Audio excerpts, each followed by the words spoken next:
नमस्कार दोस्तों। बात करते हैं शनि के गोचर की।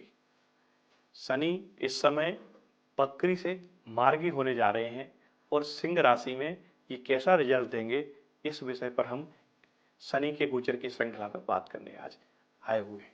मित्रों, सिंह राशि यानी सूर्यदेव की राशि, काल पुरुष की 5वें घर की राशि।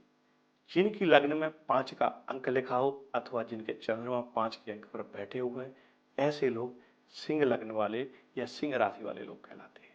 दोस्तों, लीडरशिप क्वालिटी इन व्यक्तियों के अंदर होती है। ये राजा वाला जीवन जीते हैं। चूंकि कालपुरुष में ये राजा से इस राशि को देखा गया है, तो ये भीड़ से अपने आप को अलग थलग रखते हैं। इनकी अलग सोच होती है, अलग अप्रोच होती है। थॉट प्रोसेस जो होती है ना, वो लोगों को लेके चलने की होती है, लोगों के लिए कुछ कर गुजरने की होती है। और ये लाइफ में शुरुआत में स्ट्रगल करते हैं, लेकिन आगे चलकर बड़े आयाम पर पहुंचते हैं, अपनी मंजिल पर पहुंचते हैं, खुद की दम पर एक बड़ा एम्पायर खड़ा करते हैं।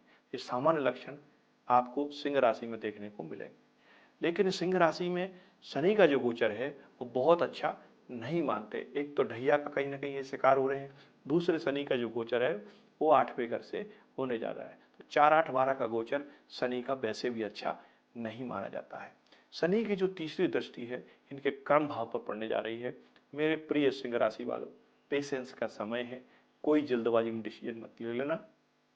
जब तक दूसरा ऑफर ना मिल जाए तब तक कोई नौकरी छोड़ मत देना। बॉस के साथ आर्गुमेंट मत करना, क्योंकि आप ऑफिस पॉलिटिक्स के शिकार हो जाएंगे। शनि ऐसी सिचुएशन क्रिएट कर रहे हैं। क्योंकि शनि और सूर्य आपको पता है पिता पुत्र के इनका रिश्ता है, लेकिन सूर्य ने कभी भी शनि को एक्सेप्ट नहीं किया। छाया के पुत्र हैं। शनि ने इनको घर से बेघर कर दिया था। उसकी वजह से, क्योंकि इन्होंने प्रताड़ना झेली, शनि ने तकलीफें झेली, जंगल में घूमे, वन वन भटके, इनका भी नेचर कुछ ऐसा ही बन गया है। जब ये किसी पर अपनी कुदृष्टि डालते हैं या कारक नहीं होते हैं, तो उस व्यक्ति पर भी ये सब प्रभाव आते हैं। उसके जीवन में भी ये कष्ट उसको भोगना पड़ते हैं। तो मेरी आपको राय है, सलाह है, संयमित व्यवहार रखिए, वाणी पर नियंत्रण रखिए। जिह्वा को थोड़ी सी लगाम देकर रखेंगे तो ये जो गोचर है अच्छे से निकल जाएगा। अदरवाइज आपको अपने जॉब से हाथ धोना पड़ सकता है। तो मेरे दोस्तों, जॉब की पैरेलल यदि आपको प्रॉब्लम्स आ रही हैं, ट्राई करते रहिए और जब तक कोई दूसरा ऑफर ना मिल जाए तब तक इस जॉब को नहीं छोड़ना है। शनि 8th हाउस से गोचर कर रहे हैं।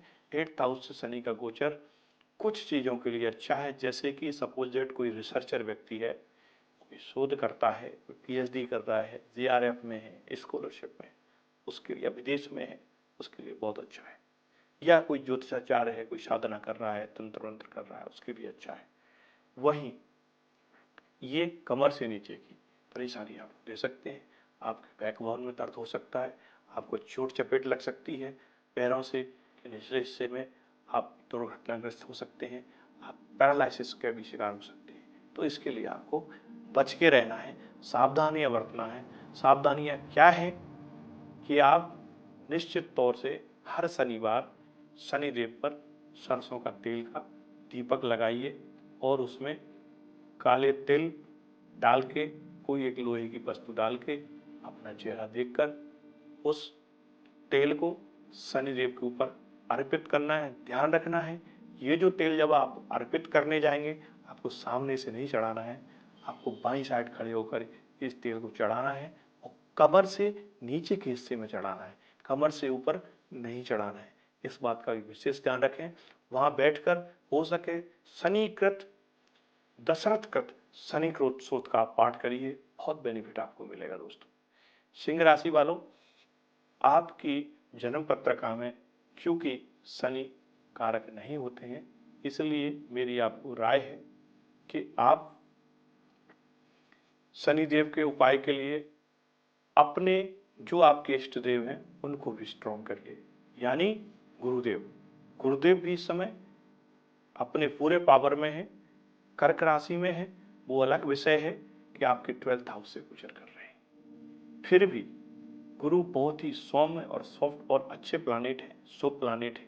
ये आपके परम मित्र हैं, आपको पूरी मदद करने की कोशिश करेंगे, इसमें कहीं कोई दो राय नहीं है। इसलिए आप गुरुवार के दिन गाय को पीली दाल या केले या गुड़ रोटी में रखकर खिलाइए, आपको ये गोचर में राहत मिलेगी। मित्रों, कोई ऐसा प्रश्न जो आपके मन में आ रहा हो और हम वीडियो में कवर नहीं कर पा रहे हैं, तो मेरी आपसे गुजारिश है, आप कमेंट्स में ज़रूर हमें लिखें। हमारी कोशिश रहेगी आप तक आपका जवाब पहुंचाने की, आपकी जिज्ञासा को संतुष्ट करने की। पर्सनल कुंडली दिखाना चाहते हैं तो आप हमारे व्हाट्सएप पर संपर्क करिए, हमारा नंबर इसमें दिया गया है, आप अपनी डिटेल भेज सकते हैं और उसका एक निर्धारित चार्ज है, वो आपको चुकाना होता है, आपका स्लॉट बुक हो जाता है। सिंह राशि वाले साथियों, शनि जब 8वें से गोचर करते हैं तो आपके धन भाव पर भी इनकी दृष्टि जाती है, 7वीं दृष्टि जाती है, तो ससुराल पक्ष से आपको बेनिफिट करा सकते हैं यदि कि शनि आपके ठीक है। तो बुजुर्गों को आपको सेवा करना है, माता पिता वृद्ध हैं उनकी सेवा करिए, सास ससुर वृद्ध हैं उनकी सेवा करिए, या फिर उनके पिता तुल्य जो बुजुर्ग आपके नियर डियर हैं उनकी आप सेवा करिए। मंदिर के कोई पुजारी हैं उनको भेंट पूजा कीजिए, उनको दान दीजिए, यथा श्रद्धा आप अनाज का दान कर सकते हैं, आप वस्त्र का दान कर सकते हैं, जो कि आपको ठीक लगता है। कुल मिलाकर जो नीडी पर्सन है, जो आपसे कनेक्ट नहीं है, यदि उनको आप कुछ दान करेंगे तो ये दान ज़्यादा काम में आएगा, क्योंकि गुरु कर्क से गोचर कर रहे हैं और 12th हाउस से गोचर कर रहे हैं। 12th हाउस ट्रस्ट के लिए जाना जाता है, अनाथ आश्रम के लिए जाना जाता है। 8वें घर को अच्छे करने के लिए एक और उपाय होता है दोस्तों, ये शमशान का घर होता है। आप यदि शमशान घाट में जाकर लकड़ी दान कराएं, आपको बहुत बेनिफिट मिलेगा। किसी ऐसी गरीब व्यक्ति को जिनको कि उनका अंतिम संस्कार करने के लिए ईंधन नहीं है, साधन नहीं है, वो आप वहाँ जाकर उसके निमित्त रसीद कटा के आइए, दान करके आइए, आप देखिए क्या चमत्कारिक उपाय आपको देखने को मिलेगी। मित्रों, शनि के इस गोचर में आपको बहुत डराया है, क्योंकि आप ढैया के शिकार हैं, मानसिक अवसाद तो आपको होगा ही होगा, इसमें कोई दो राय नहीं है, क्योंकि आपके 12th हाउस में चंद्रमा की राशि बैठी हुई है। तो मानसिक अवसाद और डिप्रेशन में कहीं आप आ रहे हैं, और आपको यदि लगता है ये अधिक मात्रा में है, तो किसी अच्छे साइकेट्री की या किसी अच्छे डॉक्टर की भी आप सलाह ले सकते हैं, उसमें भी कोई शंका और आशंका या संकोच की बात नहीं है, क्योंकि मित्रों ज्योतिष एक नेविगेटर है, आपको रास्ता देता है और समाधान का प्रयास करता है। लेकिन ज्योतिष ये कहें हम कि यहाँ बैठकर पूरा आपका इलाज कर देंगे, तो वो गलत है, बेईमानी है। मित्रों, डॉक्टर का काम डॉक्टर करता है, चिकित्सक का काम उसको करने दीजिए और ज्योतिषाचार्य का काम हमको करने दीजिए। आपको उम्मीद करता हूँ ये सारा जो मैंने विवरण दिया, चाहे आपके जॉब से रिलेटेड हो, परिवार से रिलेटेड हो, संतान से रिलेटेड हो, आपके काम आएगा। मिलेंगे फिर अगले वीडियो में हम अगले विषय के साथ। तब तक के लिए नमस्कार दोस्तों, जय हिंद।